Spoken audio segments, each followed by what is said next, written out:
March 1945, Camp McCoy, Wisconsin.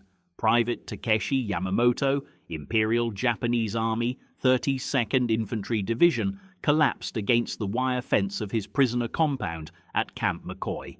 His legs, though weary from a 3-week Pacific crossing in a cramped Liberty ship, buckled not from exhaustion, but from the sight of an American soldier, barely 20, scraping an entire plate of beef stew into a garbage bin.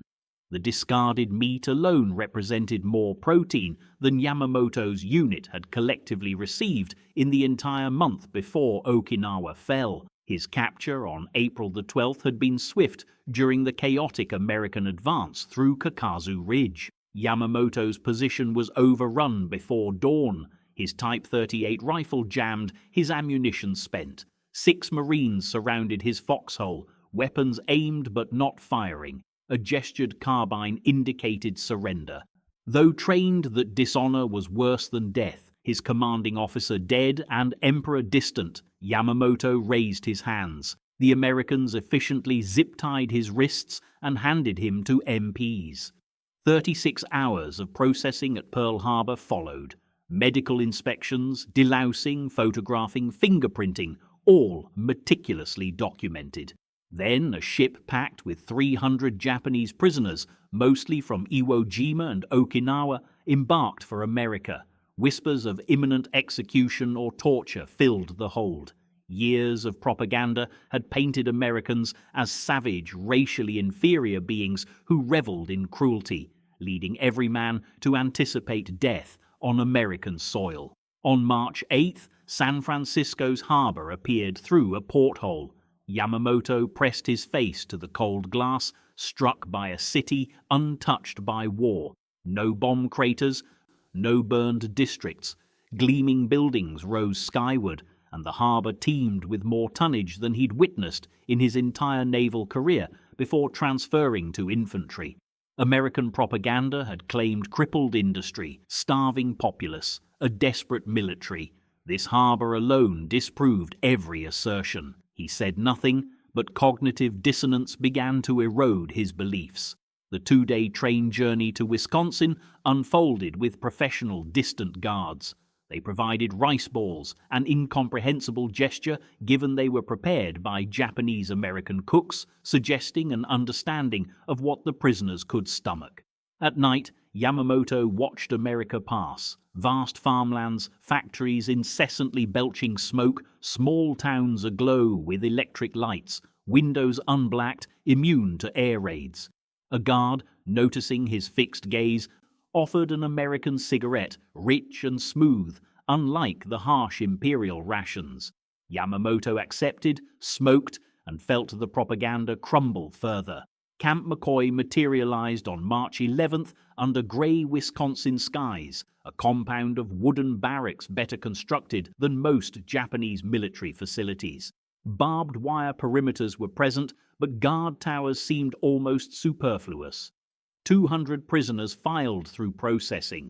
American efficiency again meticulously documented each man, assigning a number, barracks, and bunk. Yamamoto received clean American-made cotton fatigues softer than his Imperial Army uniform.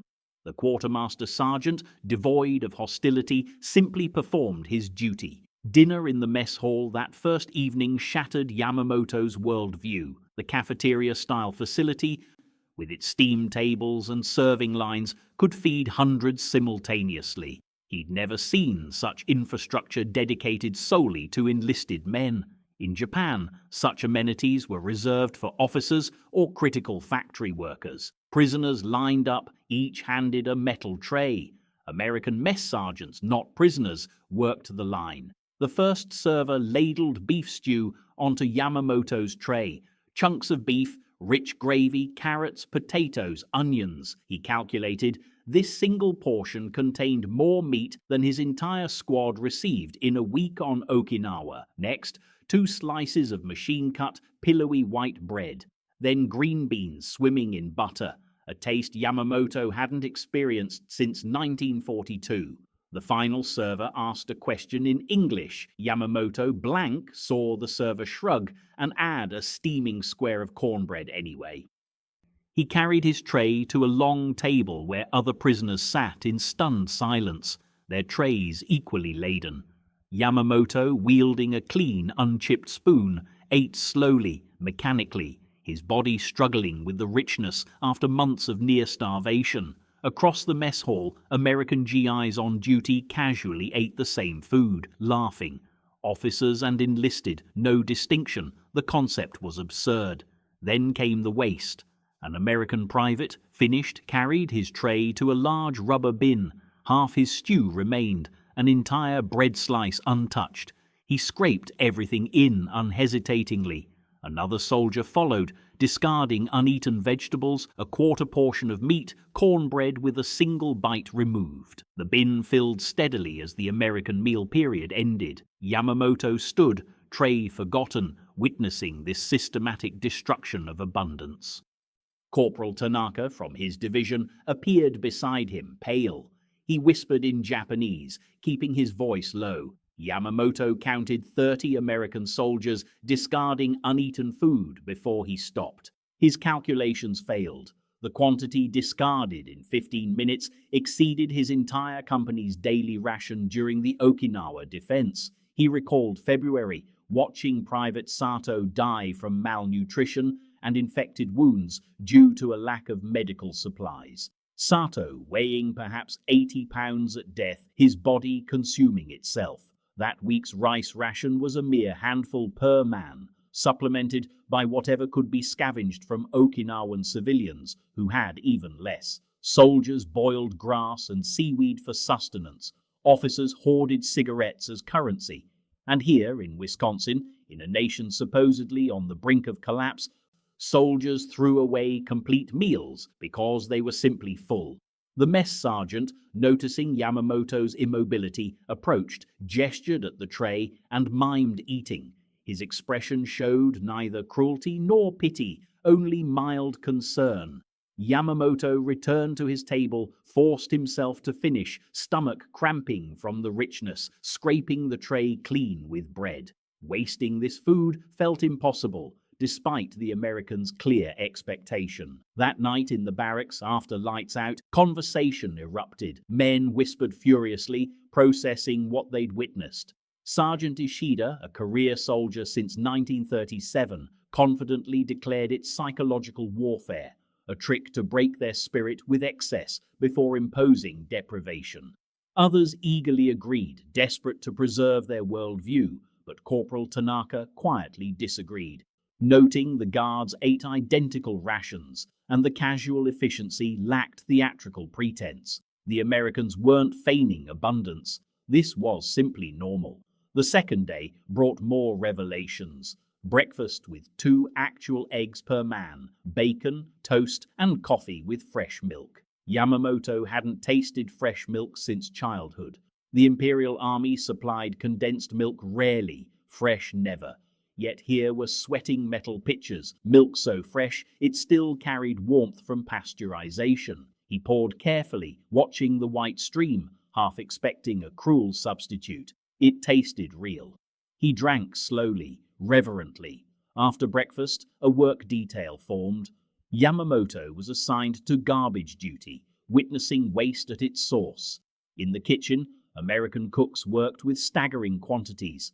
100-pound flour sacks, sides of beef in walk-in refrigerators, fresh vegetables trucked weekly from Chicago. The head cook, a staff sergeant from Iowa, directed operations with casual competence. Nothing was recycled.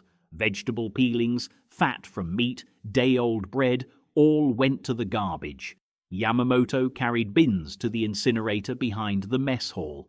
Hayashi, a private captured on Saipan, and a POW for 8 months, worked beside him. Hayashi quietly confirmed Yamamoto's growing realization. This wasn't theater. Every camp operated identically. The abundance was real, consistent, systemic. America waged war with such industrial capacity that even prisoners received surplus.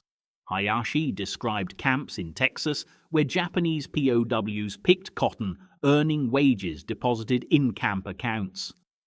He spoke of medical facilities treating prisoners with the same equipment and medicines used for American wounded. He mentioned censored but permitted letters home and Red Cross packages containing chocolate and cigarettes. Propaganda had prepared Yamamoto for torture, starvation, execution, slave labor. It had not prepared him for cafeterias, clean barracks with coal stoves, guards who were professional rather than cruel or kind, or waste on a scale that proved his beliefs about American weakness catastrophically wrong. By the third day, Yamamoto volunteered for the camp library detail, eager to understand.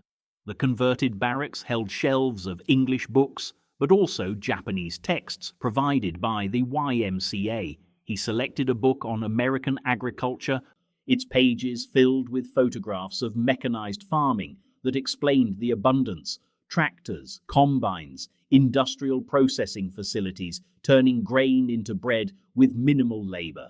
The mathematics were clear.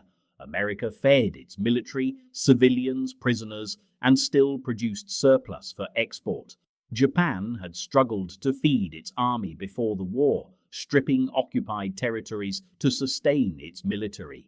In the evenings, some prisoners attended English classes. Others played baseball with American-provided equipment. A few tended a camp garden, not from necessity, but recreation. Sergeant Ishida still insisted this was a temporary deceit, that conditions would deteriorate, but fewer men believed him daily. The evidence surrounded them.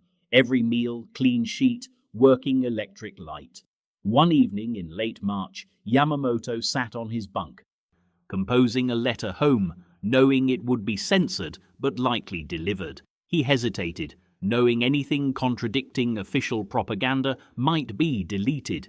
Yet he carefully, truthfully described the weather, camp routine and food, details that would speak volumes to anyone in Japan aware of the military's current provisioning. He described white bread and beef stew, knowing his Osaka family likely subsisted on rationed rice and whatever vegetables they could grow. He described an abundance his words could barely capture. Finished, he lay back, staring at the barrack ceiling. Outside, American guards changed shifts with mechanical precision. The camp settled into its quiet, orderly night routine, conspicuously free of violence. Tomorrow would bring another cafeteria meal, another chance to witness American soldiers casually discarding food. The cognitive dissonance had evolved beyond discomfort, becoming a complete reordering of reality. The glorious destiny promised by Imperial propaganda could not coexist with this observed truth. An enemy that wasted beef stew had not been pushed to defeat. An enemy with such industrial capacity, systematic abundance, and resources to feed prisoners better than Japan fed its frontline troops. This enemy would win. Perhaps had already won. The conclusion inevitable, even if fighting continued. Yamamoto closed his eyes, feeling the full weight of that realization settle into his bones, colder and harder than any Wisconsin winter. It was a truth that would follow him forever. The Empire had sent him to die for lies. The Americans had fed him 3 meals a day and proved it. Yamamoto, a Japanese prisoner of war, stood frozen in the doorway of the recreation hall at 1900 hours on a Tuesday. Inside, American servicemen played ping-pong, surrounded by manufactured goods unimaginable in his home village. Jazz music, which he'd been taught represented Western moral decay, drifted from a phonograph as guards tapped their feet while engrossed in thick newspapers. Private First Class Johnson waved him in, gesturing towards a stack of magazines. Yamamoto picked up a May 1945 Life magazine. Its glossy pages, heavier than rice paper, depicted American women in department stores with shelves piled high with goods. Another image showcased a suburban home with 2 cars in the driveway, a stark contrast to his Osaka training sergeant's single bicycle. Advertisements for refrigerators, washing machines, and vacuum cleaners suggested a universal affluence. He read that 12 million American homes had telephones, an astounding number compared to Japan's pre-war 100,000. The sheer mathematical reality made his hands shake. Corporal Tanaka, captured at Okinawa, sat beside him. Pointing to an advertisement for Campbell's soup, Tanaka quietly remarked in Japanese, 21 varieties. They make 21 different kinds of soup and sell them in metal cans. The absurdity would have been laughable if the evidence weren't so overwhelming. The camp library boasted 6,000 books, a stark contrast to his rural school's 200 books shared among 300 students. The medical clinic. Yamamoto's understanding deepened further at the medical clinic. Thursday morning at 0800 hours, he reported for a mandatory dental examination, a service the Japanese military had never provided in his 4 years of service. Captain Morrison, the American dentist, examined Yamamoto's teeth with gleaming autoclaved instruments, speaking through an interpreter. Morrison identified 3 cavities and scheduled fillings for the following week. The Novocaine injection numbed his jaw, a first for Yamamoto, whose previous dental experiences involved extractions with pliers and no pain management. Morrison efficiently filled the cavities with silver amalgam in 40 minutes, emphasizing the risk of serious infections from untreated cavities.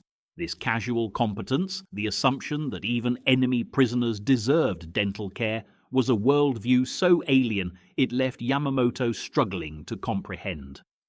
The clinic's equipment alone was worth more than his village's annual rice production: X-ray machines, surgical tools, antibiotics, sulfur drugs, bandages, gauze, all stored in quantities that suggested boundless supply chains. He recalled field hospitals on Luzon where Japanese wounded shared stretchers, where amputations were performed with sake as the only anesthetic, and where infection claimed more lives than American bullets. The young American medical orderly unhesitatingly discarded used cotton swabs into a waste bin, medical supplies simply thrown away. Yamamoto had seen Japanese medics wash and reuse bandages until they disintegrated. Work details and industrial capacity. The work details shattered Yamamoto's remaining certainties about America's industrial capacity. In July 1945, he joined 15 Japanese POWs assigned to the Jensen Dairy Farm, 8 miles from Camp McCoy.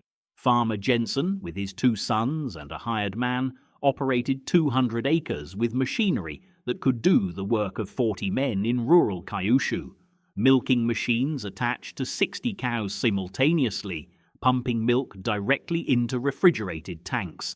Mechanical pumps, electric motors, and rubber hoses, all maintained with spare parts ordered from catalogues as thick as Buddhist scriptures. The tractor pulled a 4-blade plough, cutting 18-inch deep furrows through soil Jensen casually described as pretty good land, nothing special. The yield per acre far exceeded anything Yamamoto had seen in Japan. Jensen's youngest son, on agricultural deferment, drove the tractor while eating a sandwich of white bread, butter, ham, cheese, and lettuce, a meal containing more protein and fat than Yamamoto's typical daily ration in the Imperial Army. At noon, Mrs. Jensen served lunch to everyone, POWs included: fried chicken, mashed potatoes with butter, green beans, fresh bread, milk, and apple pie. Yamamoto filled his plate, following the guard's instruction to take what you want, eat what you take, consuming more food than he typically ate in 3 days of military service. The Jensen family ate the same meal. There was no distinction in food or rations. After lunch, Jensen paid each POW 80 cents for the day's work, actual US currency they could spend at the camp PX. Yamamoto, who had earned 7 yen, roughly $2, monthly as an Imperial Army private, now earned $4 weekly as a prisoner of war. Conversations with guards and cognitive dissonance. Conversations with American guards chipped away at Yamamoto's indoctrination. In August 1945, during evening guard duty, Sergeant Harris, a Wisconsin farmer drafted in 1943, showed Yamamoto photographs of his family farm, 120 acres, 2 tractors, a truck, and a 4-bedroom house with electricity, running water, and a telephone. Harris casually spoke of high school, his younger brother attending college on the GI Bill, and his wife earning $40 weekly as a school teacher. These numbers created an impossible picture for Yamamoto. Harris described a town of 8,000 with a hospital, 4 churches, 3 schools, a movie theater, and a public library. Every house had electricity, every farm a telephone, and the roads were paved. Children attended school until age 18, not 12 as in Japan. Another photograph showed 5 cars parked outside a church on Sunday morning.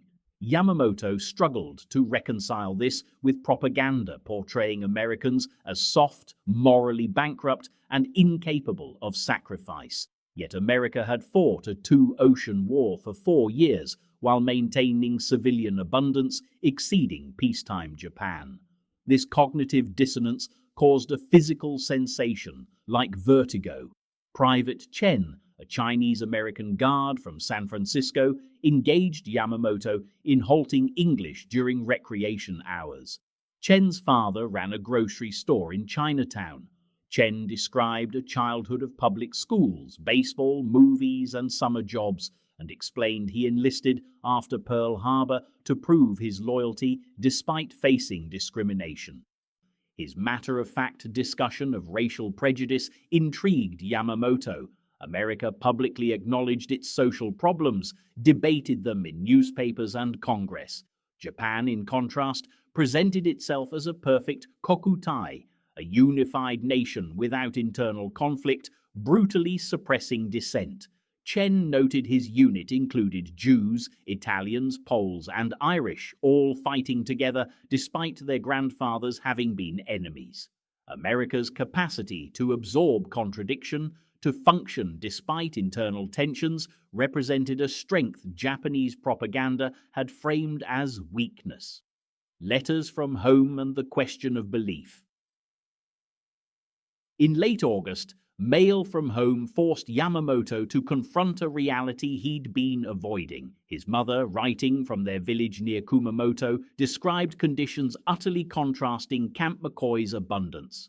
Rice rations were cut to 150 grams daily, less than 6 ounces. American B-29s had firebombed nearby cities. His younger brother was killed at Iwo Jima. His father died of malnutrition-related illness in March. Their house lacked fuel for heating or cooking.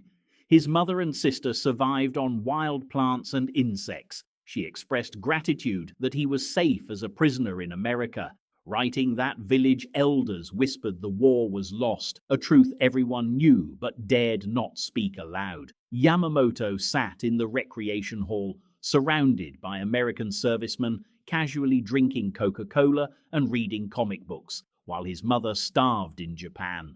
This stark juxtaposition ignited a rage with nowhere to go. He showed the letter to Corporal Tanaka, who had received similar news from Osaka, his entire family killed in the March firebombing. Tanaka spoke carefully, wary of other POWs reporting defeatist sentiments. "We were taught America was weak and decadent," Tanaka said in barely audible Japanese. "We were taught their mongrel democracy made them inferior. We were taught our Yamato spirit would overcome their material advantage." He gestured at the recreation hall, the PX, the mess hall. "They buried our fleet. They burned our cities. They killed millions. And they did it while their civilians lived like this, while their prisoners ate better than our frontline troops. What does that say about everything we believed?" Surrender and atrocities. Tanaka's question haunted Yamamoto through September as news from the Pacific hinted at imminent Japanese surrender. The atomic bombings of Hiroshima and Nagasaki reached Camp McCoy as rumors, then confirmation. The numbers, entire cities destroyed by single bombs, seemed impossible, Yet after months observing American industrial capacity, Yamamoto believed it. A nation that manufactured millions of automobiles, fed prisoners ice cream and wasted meat, and equipped dairy farms with electric milking machines would naturally develop such devastating weapons. On August 15, 1945, Emperor Hirohito's radio address announcing surrender reached the Japanese POWs. Many wept, some denied its authenticity, and a few attempted suicide before being stopped. Yamamoto felt numbness more than grief. The surrender validated his observations since June. Japan never stood a chance. The war was lost before Pearl Harbor, lost in the industrial disparity, lost in the fundamental difference between a society that could waste food and one where peasants ate bark to survive. The Bushido Code, the warrior spirit, the divine emperor, all irrelevant against an enemy who treated POWs better than Japan treated its own soldiers. In the following weeks, American authorities showed documentary films of Japanese atrocities: the Bataan Death March, POW camps in the Philippines, medical experiments. Yamamoto watched unadorned evidence of Japanese brutality, grimly documented facts. The Americans didn't need to exaggerate. The reality sufficiently damned Japan. He recognized the propaganda technique to prove to Japanese POWs their military-committed atrocities, their cause unjust. But he couldn't dismiss the evidence. He remembered dismissing rumors about Allied POW treatment as American propaganda. Now he saw photographs of skeletal prisoners liberated from Japanese camps, men who received less food than Yamamoto now wasted at breakfast. A new future and the opportunity of abundance. The decisions gradually formed through October and November 1945. The American military announced repatriation procedures, returning Japanese POWs home, systematically beginning in early 1946. Yamamoto faced an unthinkable choice 6 months prior: return to a destroyed Japan, where his family was dead, cities were rubble, and starvation would kill thousands more before recovery, or attempt to remain in America, despite unclear and possibly non-existent legal mechanisms. Sergeant Harris mentioned during guard duty that some German POWs who had worked on American farms were exploring immigration possibilities. The legal status was complicated, Harris admitted, but precedents existed. America needed workers, farmers needed help. Perhaps there were paths. Yamamoto applied for an extension of his work detail, requesting continued agricultural work at the Jensen farm through winter. The request was approved with surprising ease. Jensen himself indicated willingness to employ Yamamoto as a regular worker if legal authorization could be arranged. The possibility of building a new life in the nation he was trained to destroy created guilt that warred with pragmatism. His mother's final letter, received in October through Red Cross channels, urged him to survive, to choose whatever ensured his future, not to return to Japan's ruins out of misplaced duty to a nation that sent him to die for lies. December, snow fell thick around Camp McCoy. Yamamoto watched American servicemen complain about the cold while wearing insulated coats and boots, drinking hot coffee, eating fresh donuts, and anticipating Christmas packages from home. He thought of returning to a Japan where winter meant death for the weak and elderly, where American occupation forces would distribute food the Japanese government couldn't provide, and where the emperor's divinity was exposed as mythology. The POW barracks held men making similar calculations, whispering about extended work details.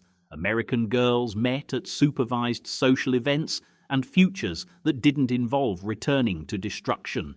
The abundance that initially shocked him now represented an opportunity that wouldn't exist in a Japan that would take decades to recover.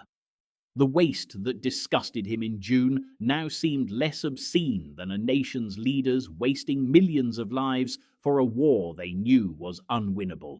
As 1946 approached and repatriation ships prepared to sail, Yamamoto made his choice: submitting formal applications through proper channels, embracing an uncertain future in the nation that defeated him but fed him better than his own empire ever did. Takeshi Yamamoto, a Japanese private, was among 4,847 Japanese POWs aboard the USS General M.C. Meigs, departing Tacoma on September 23, 1945. The 18-day voyage across the Pacific took them towards a homeland none would recognize. Having spent 14 months at Camp McCoy in Wisconsin, Yamamoto had witnessed American soldiers casually wasting food, discarding half-eaten steaks and bread, leaving uneaten plates, while Japanese prisoners received portions that would have fed whole families back home. This secret knowledge of American abundance, almost shameful in its contrast to what awaited in Japan, weighed heavily on him. Upon arrival at Yokohama on October 11, 1945, Yamamoto was stunned. The vibrant port city he remembered was now skeletal ruins, reduced to ash fields by the March and May firebombings. Disembarking POWs encountered a pervasive stench of ash, sewage, and decaying organic matter, hinting at bodies still buried. American occupation forces efficiently processed the returning soldiers. General Douglas MacArthur's supreme commander for the Allied powers had established strict protocols, medical screenings, interrogations about camp conditions, and processing papers for return to home prefectures. Yamamoto, destined for Tokyo, received travel authorization on October 13th, along with 500 yen and a day's rice ration. The 30-kilometer train journey from Yokohama to Tokyo took 7 hours due to shattered rail infrastructure. Through the windows, Yamamoto observed the utter destruction of urban Japan. Wooden neighborhoods were replaced by kilometers of ash and debris, where survivors lived in crude shelters made from scavenged materials. Malnourished children with distended bellies stood by the tracks, begging. The stark contrast with the healthy American children he'd seen in Wisconsin was a physical blow. He turned away, unable to reconcile the disparity. Tokyo Station had survived, but the surrounding Marunouchi district was in ruins. Yamamoto navigated through crowds of displaced persons, former soldiers, and desperate civilians towards his family's neighborhood in Asakusa. The 3-hour walk through such devastation disoriented him, familiar landmarks obliterated. Where his house once stood, he found only a cleared lot with a temporary barrack housing 3 families. A neighbor in a corrugated metal shelter informed Yamamoto that his wife, Keiko, and their 2 children had evacuated to her parents' farm in Saitama Prefecture before the devastating March 10th firebombing, which had killed an estimated 100,000 Tokyo residents in a single night. Yamamoto's reunion with his family on October 16, 1945, at the farm outside Omiya was tinged with unspoken realities. Keiko had visibly aged, her face hardened by 2 years of struggle. His children, now 7 and 5, barely recognized him. The small farm, owned by Keiko's father, had escaped requisitioning, but food was desperately scarce. 14 extended family members shared daily rations that Yamamoto instantly knew wouldn't have satisfied 2 American soldiers at Camp McCoy. That evening, his father-in-law served a meager celebratory meal of watery rice gruel and pickled radish, apologizing for its insufficiency. Yamamoto ate slowly, suppressing the urge to mention the wasted American meals, knowing such words would seem like madness or betrayal. The subsequent months revealed the full extent of Japan's collapse. The 1945-1946 winter brought widespread starvation to urban areas. Official rice rations, supposed to be 1,175 calories daily, often delivered less than 1,000. Black markets thrived, but most families lacked means to participate. Yamamoto found work clearing rubble from Tokyo streets for 5 yen a day, barely enough for a small black market sweet potato. He worked alongside former officers and professors, all reduced to shared desperation.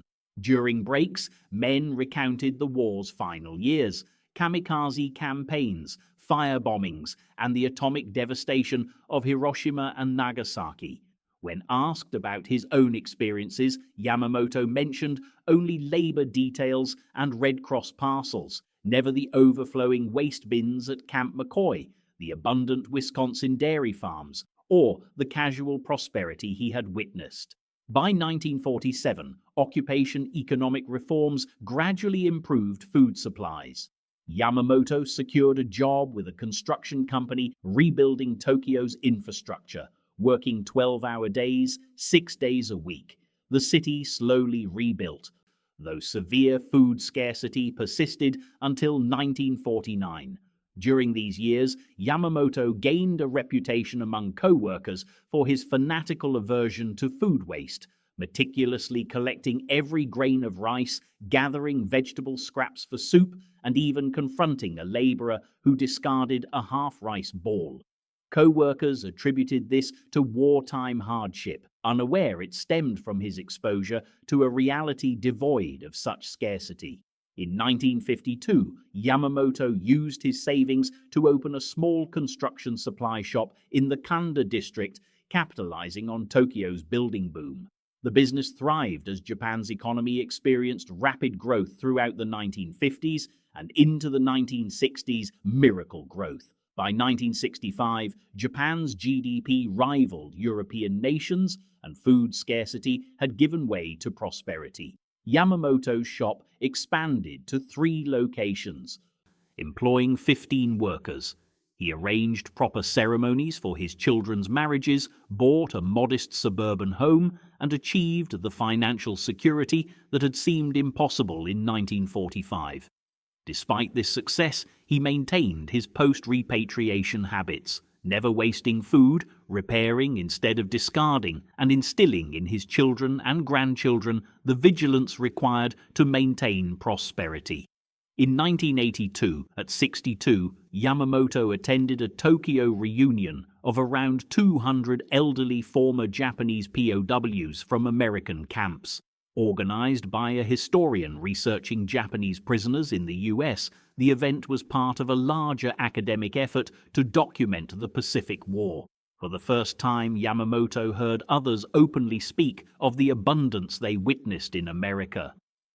A former naval officer described working on a Nebraska farm where prisoners ate steak and potatoes alongside the owner's family.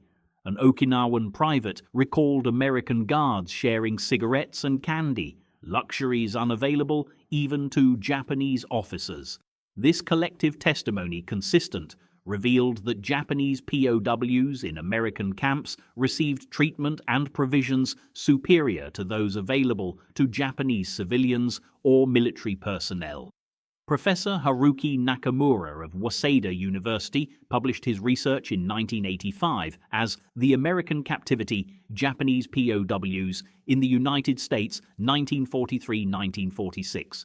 The book documented the experiences of approximately 5,400 Japanese prisoners in mainland American camps, distinct from the larger populations in Pacific Island camps. Nakamura's findings showed mortality rates below 1% for Japanese POWs in continental American camps, starkly contrasting with the over 27% mortality among Allied POWs held by Japan. This dramatic disparity in treatment, nutrition, and medical care made many former POWs hesitant to discuss their experiences publicly for decades, fearing accusations of disloyalty.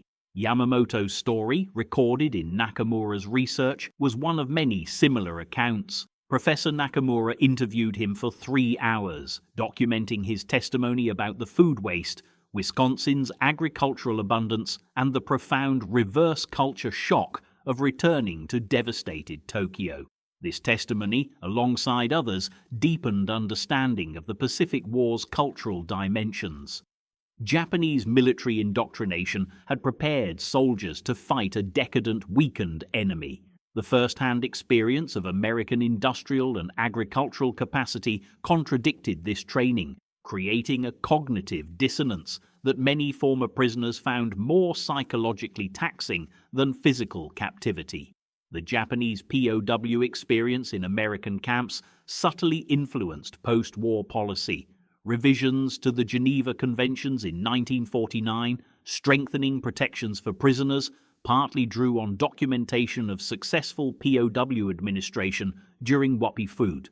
The stark contrast between American treatment of Japanese POWs and Japanese treatment of Allied prisoners became a case study in military ethics, demonstrating that humanitarian treatment served strategic interests by encouraging surrender and facilitating post-war reconciliation.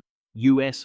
military survival, evasion, resistance and escape SERE training programs incorporated these lessons, teaching that proper treatment of enemy prisoners yielded intelligence benefits and supported broader war aims. POW labor programs led to unexpected long-term cultural exchange. Hundreds of Japanese POWs who worked on American farms maintained correspondence with former employers after repatriation, creating informal networks that facilitated agricultural technology transfer during Japan's post-war modernization. In the 1960s, Wisconsin dairy farmers who had employed Japanese POWs visited Japan as consultants for developing dairy operations. These personal connections, forged under circumstances of captivity, contributed significantly to Japan's rapid agricultural reconstruction and the normalization of U.S.-Japan relations. Camp McCoy, Yamamoto's place of captivity, became a permanent military installation, Fort McCoy. In 1995, it established a museum exhibit on its Wobitaidu POW camp history, featuring photos of Japanese prisoners working in Wisconsin fields, testimonies from local farmers, and camp artifacts. In 2005, the curator contacted surviving former POWs in Japan. 3 elderly men, including Yamamoto's former bunkmate, provided accounts and photographs. Yamamoto himself had died in 2003 at 83, but his daughter contributed his testimony from Nakamura's research and several of his letters about his captivity. The narrative of Japanese POWs witnessing American abundance while their homeland starved reveals fundamental truths about total war's asymmetric impacts. Japan's decision to wage war against a vastly superior industrial and agricultural power doomed its civilian population to deprivation even before military defeat. The cognitive dissonance experienced by prisoners like Yamamoto, confronting casual waste of resources that were unimaginable luxuries in Japan, highlighted the vast disparity in national capacity that shaped the war's outcome. Their inability to articulate this experience upon returning home, fearing their testimony would seem like fantasy, showed how total war distorted not just material reality, but also the very framework for discussing it. Modern scholarship on WOT POW treatment continues to examine the Japanese-American case as an example of maintaining humanitarian standards amidst brutal conflict. The contrasting treatment of Japanese prisoners by Americans and Allied prisoners by Japan demonstrates that choices regarding prisoner welfare reflect institutional values and strategic calculations rather than inevitable responses to wartime conditions. This history is now taught at military academies globally, illustrating that proper treatment of enemy prisoners serves both humanitarian principles and practical military objectives. The quiet legacy of men like Yamamoto, who carried memories of their captors' unexpected generosity until death, speaks to war's capacity to reveal not just human cruelty, but also the enduring possibility of upholding civilization standards even when society itself seems to be collapsing.